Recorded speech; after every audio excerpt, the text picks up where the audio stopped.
Assalamu alaikum everyone. This is Dr. Mohammed Nawan Hassan Khan, and I welcome you on to the 10th lecture of our course, which is Numerical Methods.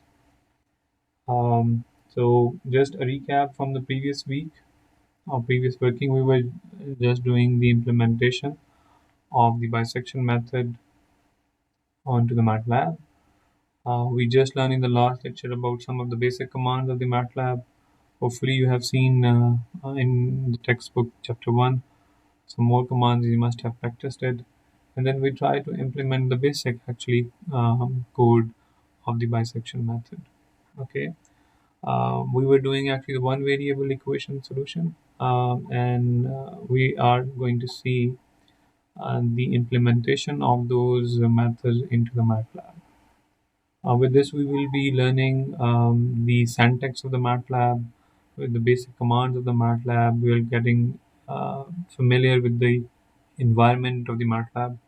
Okay, so coming to this lecture, in this lecture, we will try to improvise the code of the bisection method, and then we will have some graphical representation of possibly a problem that we have proposed by in the lecture 1 of this course, when I said that okay, we're going to have a motivation of the content. At this point, we have done the content, the first topic, which is the approximate solution of one variable equation. We'll be seeing the one of the examples. We try to solve that example that we have written as a motivation in the first lecture for the problem in the chemical engineering, and then we try to solve that through the developed bisection method. Okay. So I'm just going back to the working. So this is the MATLAB online. We just open it. Let me just open the file that we have created. Okay. So that was the basic bisection .m. So that was the file name here. Okay. So this is the uh, actually um, code that we have developed in the last week. And let's just try to run it again. It is x minus cos x. Uh, so it is giving us a solution 0.7391.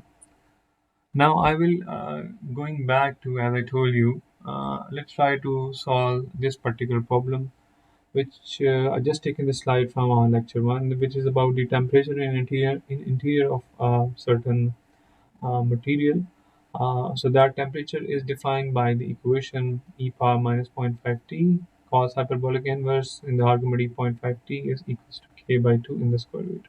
And the value of k has been given in 0.67. So this is from the practical problems from your textbook. Uh, let's try to solve this example through the bisection method. Okay. So I'm now coming back to the um, this code, and rather than this equation, let me write the equation that we wanted to solve. Okay, let me write that equation over here. So it is exp minus zero point 0.5. So how you write exponent over here, you use exp. Okay, and you have to insert the binary operation of multiplication that we whenever we are adding some number or subtracting or dividing numbers, we usually don't do a mistake, but when we would try and multiply two numbers when we're writing them, we at times make mistakes that we just write, for example, 0.5t without the multiplication sign, so the MATLAB will give it an error. So we have to insert 0.5 multiply by 3, and then it's multiplied by cos hyperbolic inverse. So how we write inverse? Write cos hyperbolic as cos hyperbolic, and there is an argument. How to write inverse? You just write a before the trigonometric value, which is cos hyperbolic. For example, if it is sine inverse, then you can write a sine. A is from the arc actually. Okay, so that is an inverse. If you convert finding tangent of inverse, you can write a tangent. Okay, so this is cos hyperbolic inverse. And whenever you have any writing any function which involves some argument, for example, trigonometric function, log, exponential function, you have to use the small brackets. Okay. and then let me write exp 0.5 times t, and you can 0.5t, okay, and then I can take that k by 2 on over here, and I can write minus sqrt. So sqrt is for the square root. Then I can write 0.67, that was the value of uh, k divided by 2. Both are in the square root. So this is the equation. Now it's in the variable t, so rather than x, I can write t over here. Okay, so because we're just using a variable t. Now let me try to solve, use this particular equation, and I'm using the same interval 0 to 1. You can check that if you plug 0 and 1 into this function, you'll get the negative sign you will get the negative sign of the product of at A and at B of the equation. So the solution lies using the corollary of the intermediate value theorem. So if I just run this, you see a solution in the command window. Let's see, it's running.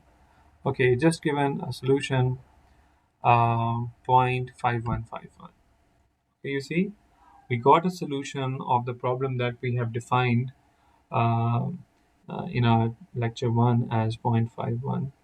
So we got a solution. Now, now coming to the actually uh, first actually goal that we wanted to do in this particular lecture is to improvise the this particular program. Okay. Now at this point, I got a solution. I'm interested maybe in one of the things that is I wanted in how many iterations of the bisection method I got a solution. Okay, so this is another information maybe I wanted to get. Okay, how I can do that. So if you see at line number 5, anyone, how can we do that? Uh, okay, okay. So we can put a counter. Nice. So we can put a counter. So the first midpoint is done at line number 5. So let me just write over here I is equals to 1. So I is, let's say I'm using for the counter, and this is the first midpoint, that is P1. Okay, then obviously when I get inside the loop, there is P2, P3, P4, P5. So at line number 14 I got a P2. Okay, when the first time this loop will run, okay, if it doesn't fail. So I will be 2, then 3. So I can write I is equals to I plus 1. Sorry, I plus 1. Okay, I just put a counter. And once the statement at of the while loop at line number 8, it will be false, so it will get out of the loop, and the line 17 it will show P, and let's just write I also. Okay, and let's try to rerun it. Okay, so we have a run of the method, and we got a solution which is obviously same as 0.5151, but with the value I is equals to 11. So we got a solution in 11 iterations. Okay, so that's how we are able to get one more information from the same program by just inserting a counter. Okay, okay. Now let's come to the over here, and maybe I wanted uh, to now store the information at every iteration. Okay, for example, uh, so there is an iteration number 1. Okay, okay, what was the interval? Maybe a and b is the interval. Then what is the midpoint of that interval? And then what is the function or equation value at p? Okay, so I wanted maybe what are the information that is a, b, p, and f of p at the first iteration. Then what is the information at the second? And since in this particular problem of the uh, heat source in a material, of the temperature in the material, we got a solution in 11 iteration of the accuracy that we wanted. So it means there are 11 actually iterations that we have to do. Now, if we wanted to store this information of every iteration, of every point or midpoint actually, which is taking us towards the solution, I can do this. Now you see, this looks like a matrix. Okay, it's a table which we can store in a matrix. So how many rows it has? 11, yeah.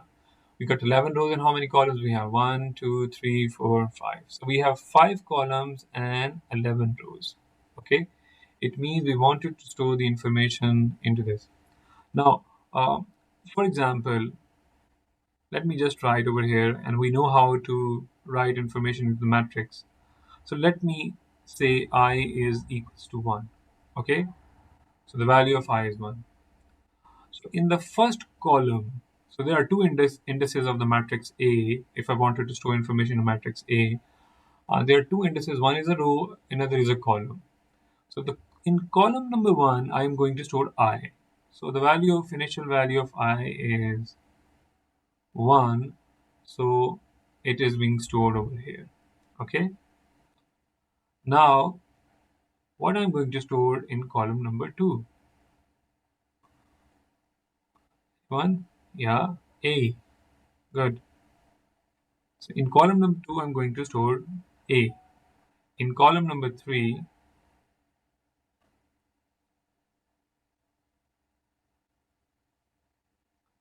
I'm going to store B. In column number 4, I'm going to store P. And finally, in column number 5, I'm going to store F at P. Now you see, if I is equals to 1, we will have information of A here, B here, P here, and F of P. Once I is equals to 2, obviously we then come into the second row. So it will be stored over here. Then we have the information of A, B, P, and F of P. Obviously, whatever is being changed in the bisection will be going to store here. And we'll go up to the 11 iteration. Now just try to write this statement into the MATLAB, okay? Into the same program that we have developed of the problem of the temperature in the interior of the material, okay? So let me have a more view of the program that we are actually improvising. So you see, at line number 6, we got I value 1. So let me write, because first midpoint has been checked at line number 5. Okay, but checked actually generated. Okay, so we wanted to store that. So I'm going to write the same statement I just we have developed together. So this is A. In the third column, we can store B. And in the fourth column, I can store the value of the central point of A and B, and finally the in the fifth column the value of an equation at the point P, which is actually trying to tell us, okay, where is it converging or not. Okay, and we know bisection method, when it satisfies the condition, it always converge towards the solution, but the pace may be less. So now obviously if I is equals to 2 or I equals to 3, we have to write these statements over there. So I'm going to write the same statements over here, okay, just to make sure that we are going to store. And let's now have a view of A. Okay, so let's run this. Go to the editor, just press run button. Okay, here you can just press it to have a view of the command window. So you see a matrix over here. You see we got a solution response 5151. We got in how many iterations we got a solution, and this is actually the working that is being done at every point. Okay, that's how you will be able to concisely have a view of the uh, of the information that you just stored. Okay. Now I will going to have another. If you just see this graph, maybe we are interested in the first column. You see, what is this? This is an iteration number. And in the fourth column, it is what? It's a sequence that is going towards a solution, which is 0.5151. Okay, up to the accuracy that we wanted. Okay, so maybe I wanted to just plot the graph where on the x-axis I got the iteration and on the y-axis I got the midpoints. That is a sequence going towards a solution. Okay, now let's try to plot this. Okay, now how we can plot? How we can use the plot command? It's simple. You write plot and you write x-axis and you write y-axis. Okay. Now, what is the x-axis? I'm just putting in the comment just to make sure that obviously we don't have x here or y here. Okay. So plot. What is an x-axis? X-axis is our first column. Okay. You see in the command window, this is the first column is our x-axis. So how to extract the first column of A? We can do that by writing A. At the row position, we use a colon sign and the column number is the first column. So first column will be extracted. Similarly, to extract the fourth column, we can write this. Okay.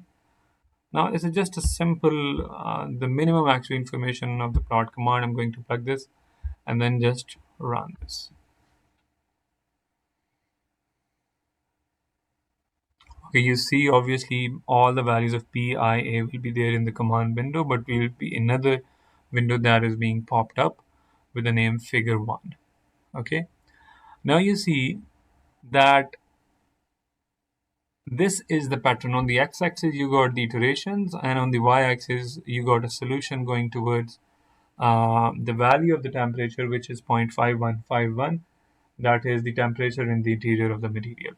You see, whenever, if you for example note down at second iteration you got this solution, then at the third iteration or the third iteration there must be a point over here. Okay, here is the point. Okay, 0.625. So you see that this is the value at the fourth iteration. So you see a difference between the consecutive terms is being reduced. Okay, so you see over here what is the difference between fifth and a sixth term? It's been reduced. What is the difference between sixth and a seventh? It's again being reduced. Whenever obviously you see two numbers getting very much closer and you're plotting them on the y-axis, it means in terms of height you will not see much deviation. Okay, you will not see deviation. It means your solution is becoming near to some point. So you see at 8 you got 0.511719. At the ninth iteration you got 0.51367. So a number is coming near to 0.5151. So you see a line which is parallel to x-axis because there is not much deviation now in the y-axis, which is our sequence of midpoints. So number is getting closer to some solution. Okay, so graphically you can interpret this. Now we can just add the x-axis, y-axis, or the title of the graph over here. We can just store it in any of the formats. Okay, I'm going to do that, but with just the improvisation we did, we are able to plot. We are able to actually store the information that we have calculated in this particular problem. Okay. Now, I just wanted to make it more better in terms of obviously display, in terms of taking an input from the user. Okay, so first let's go towards uh, the topic that is I wanted an input from the user. Okay, so So let me just write over here maybe an information that is displayed to the user. Okay, now what we're going to do, we're going to take from the user the equation. Okay, we're going to ask the user to insert the equation. Okay, so what we can do over here is, let me just put into the comments. You can do it by using Control R, select the equation and put Control R, so the compiler will not read this. Okay, we'll have all things over here just to make sure that uh, you have all the working available once you have this. So now the thing is, let me go to the command window to solve one of the problems that we're going to encounter. I'm just going to clear the workspace. Okay. Okay. For example, a user, when I ask a user to insert an equation and user enter x minus cos x, and since I have not mentioned over here the variable, what is the variable x, so it will give some error. Now I can declare x as a variable by a command sims. So sims is a short for the symbols. So x is symbol, and if I just now repeat same equation, it is same as x minus cos x. But it is not an equation at this point. It's not become a function and you can handle. Okay. So for example, if I write f of 0 here, you'll see the error will pop up because it is considering this as the matrix. You see an error, array indices must be positive integers or logical values. So it is considering this as the uh, matrix. Okay, it just f is equals to x cos x, x minus cos x. It is a matrix which has one row and one entry. You can check that by the size command. Okay. Now the thing is how to convert this actually matrix into an equation form. There is a command inline. We can use that command inline to make it a functional handler. Okay. Now we can compute the value of f of 0. Okay. It will be the value evaluated in radians. Okay. Now I'm coming back over here, and let's display to the user. Now there is one more challenge, which is you have to tell the user, please use a variable x, because the user can use, for example, in the example we did a variable t. So since it's a one variable equation, so we can request it's a bisection method code,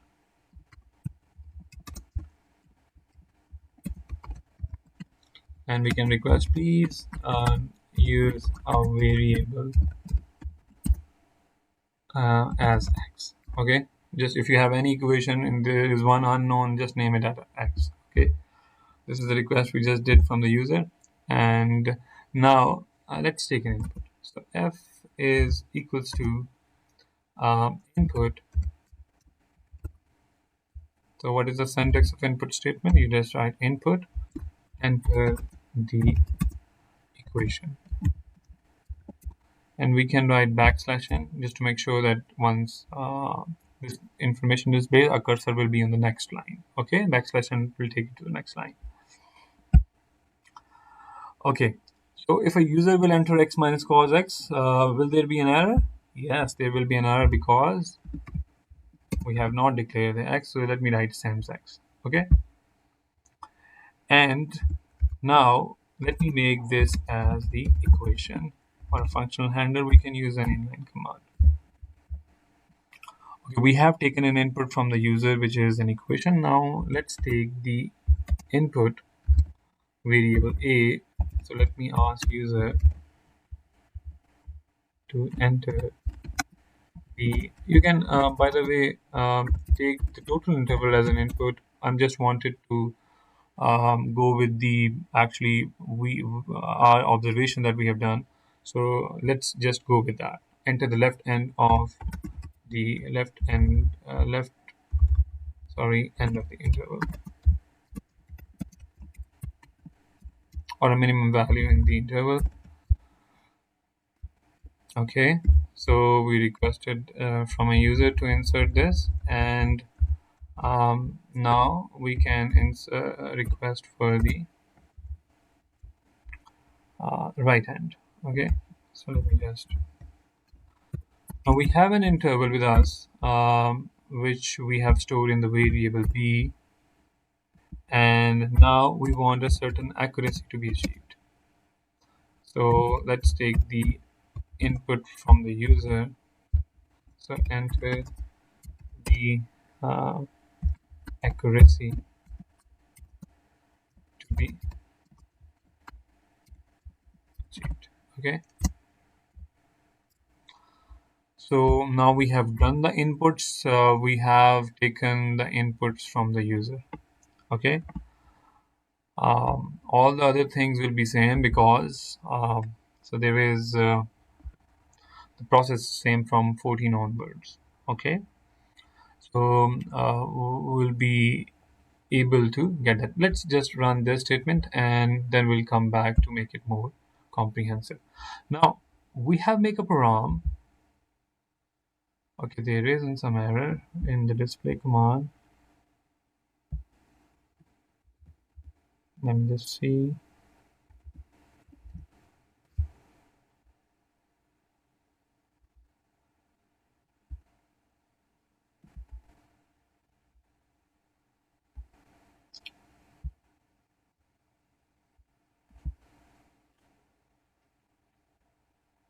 Okay, say just use. Sorry. Hey, you see, I have written display. I'm not. Okay, okay. Let's see. Okay, now it's run and it's given.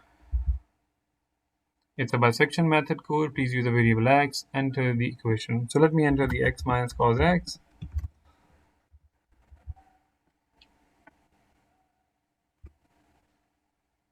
Okay, so into the left hand, which is 0, into the right hand, which is 1, and let's say the accuracy is 0.00, 1, 0, 1. So 10 is per minus 4. You see,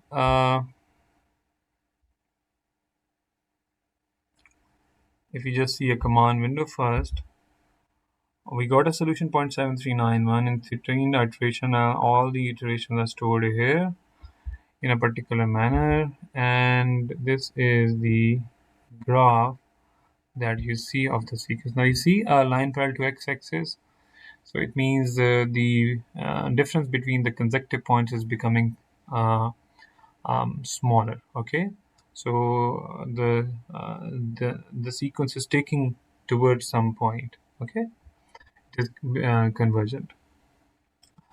Okay, so with this we can now take any particular point from the user or an equation actually from the user, and it can enter an equation, and we can solve this through the bisection method. Now coming towards a very important thing, which is how to display uh, the information more concisely in a more better way. Okay, so for that I'm going to write the use the fprintf actually. So how to display better in terms of information in terms of the user. Okay, so first let's try to improvise first thing in the line 27 and 28. So I'm just written the 27 28 here, and then I will going to uh, uh, use going to have a better view of the matrix. So let's first deal with P and I. Okay, so we got a solution bit for 0.7391 in 13th iteration. Now I wanted to maybe write to the user that I got a bisection method reach to the solution up to the given accuracy that you inserted in this amount of information, that I wanted to write that sentence to the user. Okay, it's more comprehensive, more easily understandable. So I can use an fprintf command. So I'll write me that fprintf. Now you'll see when we started to using fprintf. So let me write information that bisection method reached these approximate solution,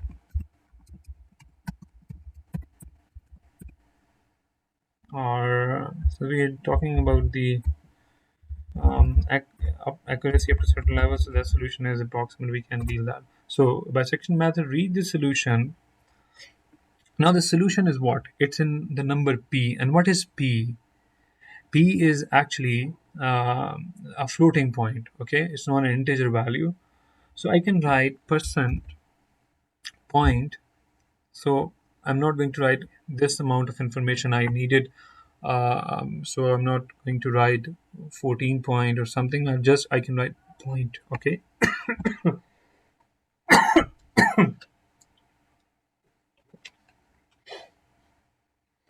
So how many decimal places I wanted to display? Let's say 4 after the decimal. So 0.4f. Okay. Uh, so bisection method read the solution, which is whatever the number, the actual 0.739, up to accuracy. So now the accuracy is obviously whatever we're going to insert in the variable tolerance, TOL. Okay, and that is again a real number. So let me display that up to 4 decimal places. Okay, F.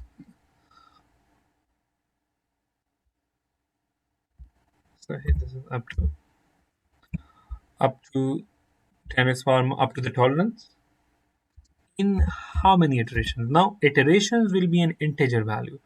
So we can write %d here to represent it. Now I have to write 3 numbers in fprintf command because I've used 0.4f, 0.4f, and %d. So I can write first number is what? P. Next number is what? It's an accuracy that's stored in tolerance. And then we have what? We had 0.4 %d is an iteration, it's in I. Okay. So I'm not going now. I'm going to remove this actually PNI from line number previously from 27, 28 now. So I've removed those. Okay, and let me just run this statement. If I run the statement, obviously I have to input all things because I've made it a little bit more general. So x minus cos x.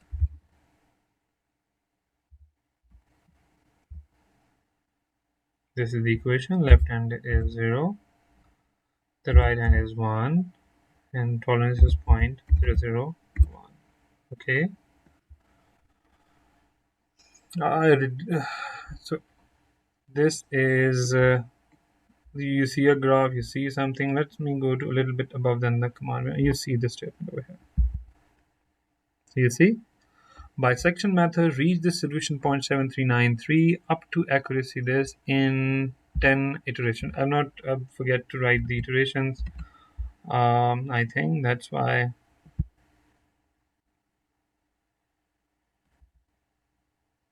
Yeah, you can write iteration.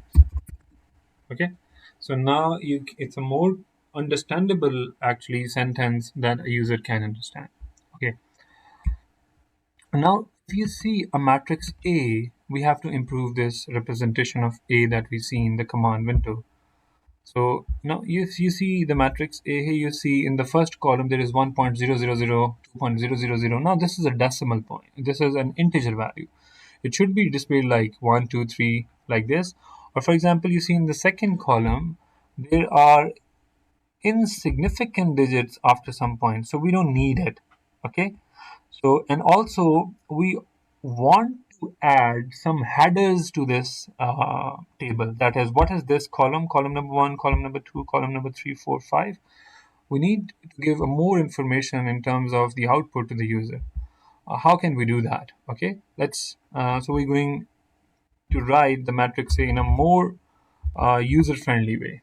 Okay, so to do this, let me write the headers. What are headers? I'm just storing in headers the actually information that is in the column number one. We have iteration.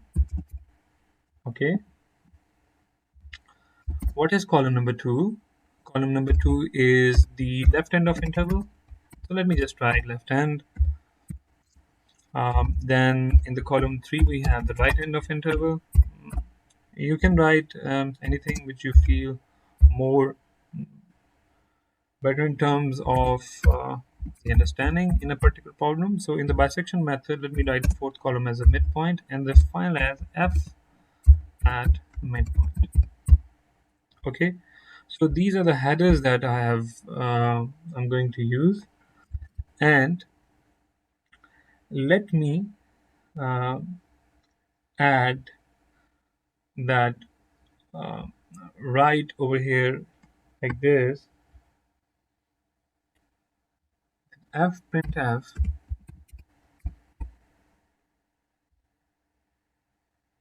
So we have to write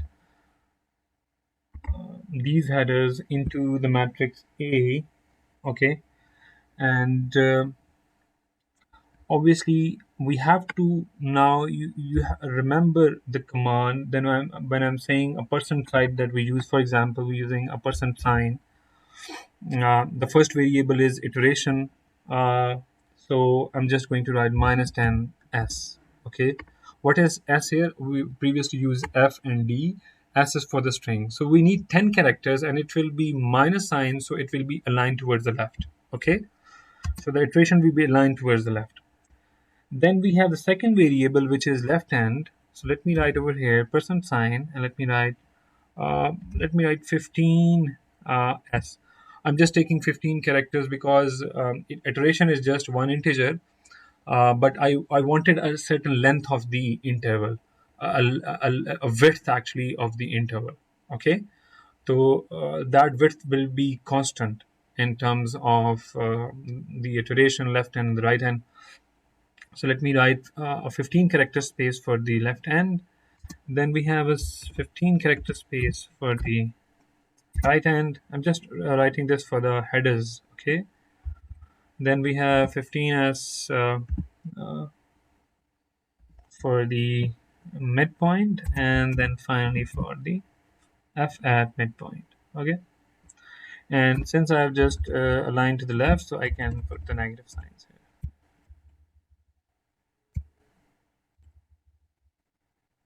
Okay. So I've done this, and then I need to tell them what are these actually 10 character spaces for it for the headers. The variable is headers, and this will just take the so we got 5 things in the headers that they will be printed like this. Okay, now I also want, for example, I've just told you.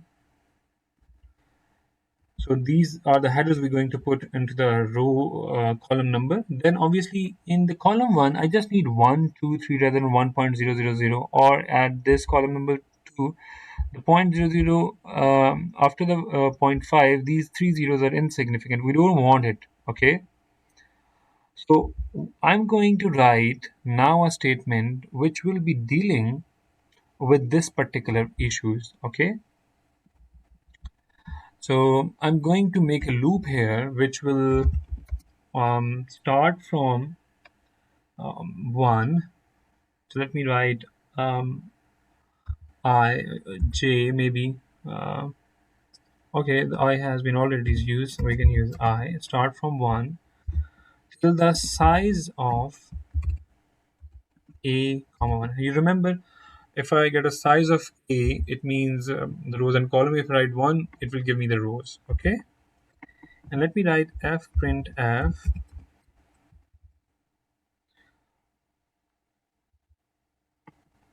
And what is my first variable? Let me just write this way, okay, so we can understand better. The first variable is a1 index iteration, sorry. Then we have value a, which is in the second column. Then we have value b, which is in the third column, and then we have value p, which is in the fourth column, and finally we have the value of the f at p, which is in the fifth column.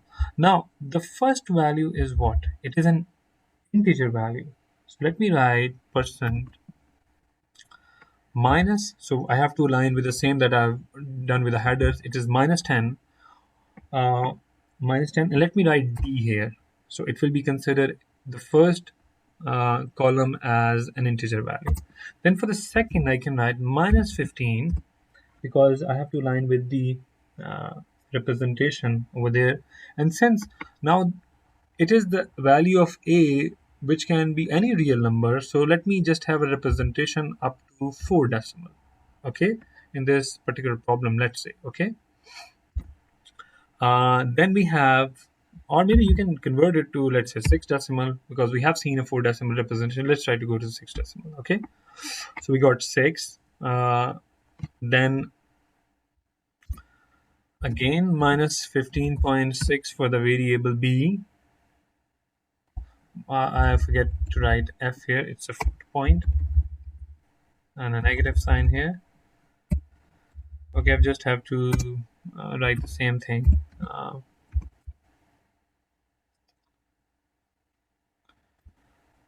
for the variable p and for the variable f at p. Okay, so now we done this. Okay, with this we will have the representation is will be in the matrix form. Okay, our matrix will have the headers, okay, and the information will be stored in a very good manner into the matrix. But as I told you, I wanted at this point I have insert for the first column d, so it will be 1.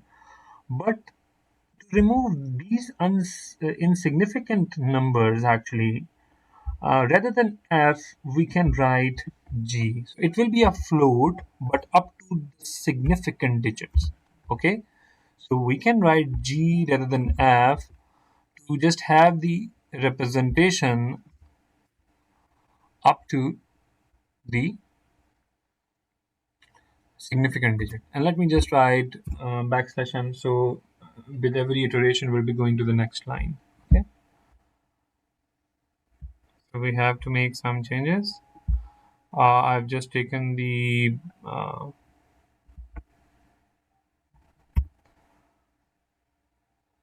so we have to do.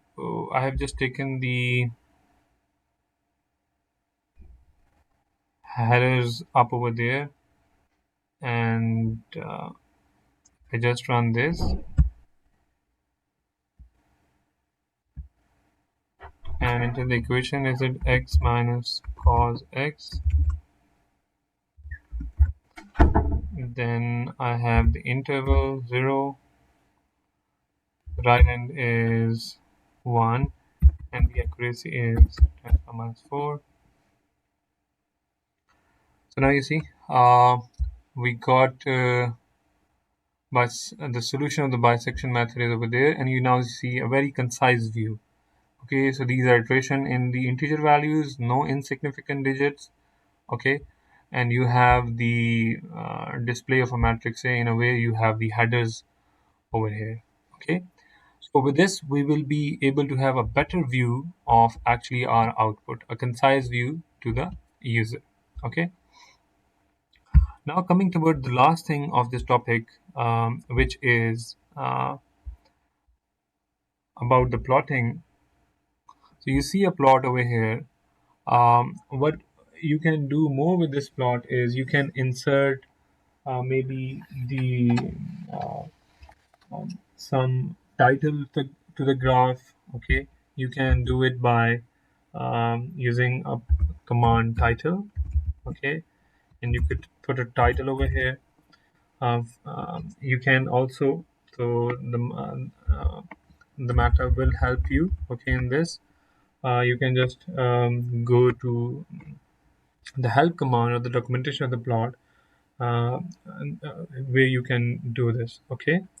So please go to the help command and try to write the title, X label, Y label of the graph, so you have a better view in terms of your uh, solution in giving it to the user. Okay, you see, with this actually problem being done, now we can solve any problem that is applicable on the bisection method. What you can improve in this, even into this program, is you can insert one of the if condition that that is of the intermediate value theorem, that if the function value at the endpoints of the interval that user entered as a and b in the line number 9 and 10, if it is less than 0 or not. If it is not less than 0, then you can display a user to break, actually stop this problem, and you can ask user to enter the values where the solution lies. Okay, so I will be sharing this particular working with you, as I asked you in the actually last lecture. Once we're done with the improvisation of the bisection method, I will share it with you. You can make it more better. Why I want to do over here in this way is because with this we will be able to take a make a program which is journal. We can take a journal input from the user. We can take the inputs, we can process that, we can display that, we can use the loop, we can use the if condition, we can store the information, we can display the information both in a tabular and in a graphical way. Okay, so this is a comprehensive program actually, which will help you in many ways to learn the language MATLAB. Okay. Uh, okay. If I go to command window, I just wanted to share with you one command. By the way, the question 4 of the assignment is that you have to use F0 command. So what is an F0 command? It gives you a solution of the one variable equation in MATLAB. So if I write um, an equation which is x minus cos x, if I write an initial point 0, you'll see it gives me a solution 0.739 that quickly. Okay, so you can use the F0 command to do the same thing that the bisection method is doing. Okay, or you can solve any equation by giving some initial point. But you have to go through the bisection. So what is the need of the bisection method that we have developed? Because it gives you a way to understand that language. Okay, we have some algorithms available. We wanted to implement it. So your assignment number 1 is just helps you in making a better understanding of the MATLAB in terms of the if statement, while loop, storing the information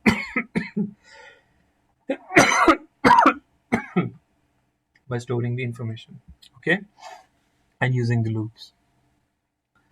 So please do that. And so just conclude this lecture. In this particular lecture, we have developed a better version of the previous of the bisection method, and we have analyzed the bisection method both actually in a tabular form and in a graphical way, and of the problem that we have seen in the lecture 1 of the temperature in the interior of the material. We solved it. The solution is 0.5151.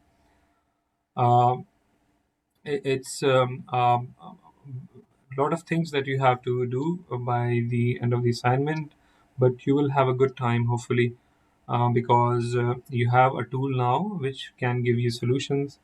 um, okay, and you can make good use of it. Okay. Now, if thank you so much. I will be coming to you for particularly, obviously, for your while you are implementing the same things with me. I will be helping you if you have any problem. Okay. Thank you so much.